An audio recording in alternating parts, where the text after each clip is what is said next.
Coba ingat, seandainya orang tua kita mulai sepuh, udah tua renta, apakah pernah ada adegan dalam kehidupan kita membentak orang tua kita sampai orang tua kita merasa ketakutan kepada anaknya sendiri? Orang tua kita nggak berani untuk mengatakan keinginannya, ingin dibuatkan atau ingin dimasak, ingin dibelikan satu masakan kesukaan dia, saking takut dan saking kagetnya orang tua kita terhadap sikap kita yang pernah memarahi, membentak, bahkan kadang mencela orang tua kita.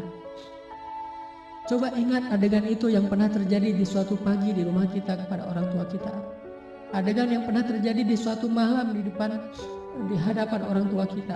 Bahkan kadang kita pernah memarahi orang tua kita sampai dia malu di hadapan orang banyak, di hadapan saudara-saudara kita, di hadapan saudara-saudaranya, di hadapan orang banyak yang dia tidak kenal, mungkin di jalan, mungkin di pasar, mungkin di mal, mungkin dimanapun. Karena kita kecewa kepada orang tua kita, lalu kita marahi orang tua kita habis-habisan di depan orang banyak.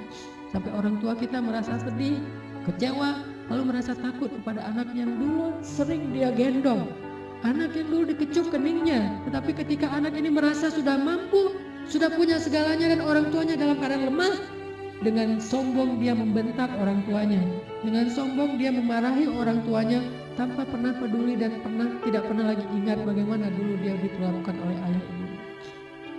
Ingat, adegan itu pernah terjadi dalam kehidupan kita. Kalau kita merasa kita tidak pernah melakukan itu, mungkin kita adalah seorang pelupa. Saya kira orang seperti kita yang dulu pernah masa-masa kelam, pernah nggak stabil emosinya, pernah mengalami masa-masa sulit. Saya kira semua kita pernah ngalamin masa ketika kita benar-benar menyakiti perasaan ayah dan ibu kita.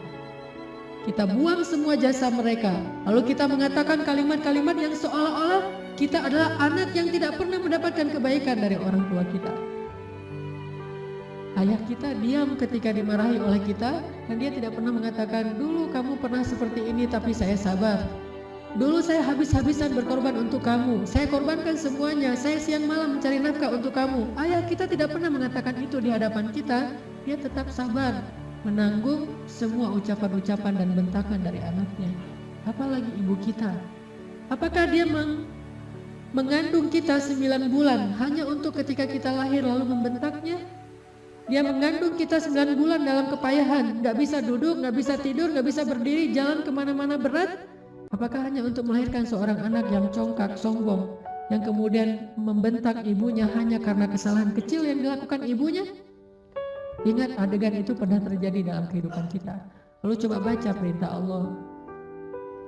Sehingga pantas jika Allah Subhanahu wa Ta'ala sangat murka kepada anak sesoleh apapun dia, ahli tahajud sekalipun, tinggal di Masjidil Haram sekalipun, kalau dia durhaka kepada ayah ibunya, ini tidak ada nilainya di mata Allah Subhanahu wa Ta'ala.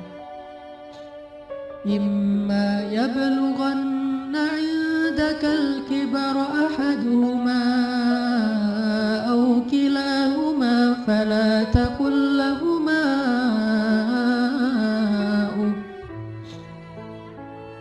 Seandainya salah satu dari mereka atau keduanya tumbuh atau hidup bersama kalian dalam tanggungan kalian, maka janganlah sekali-kali kalian mengatakan kepada keduanya kalimat-kalimat yang menyakiti. Uffin.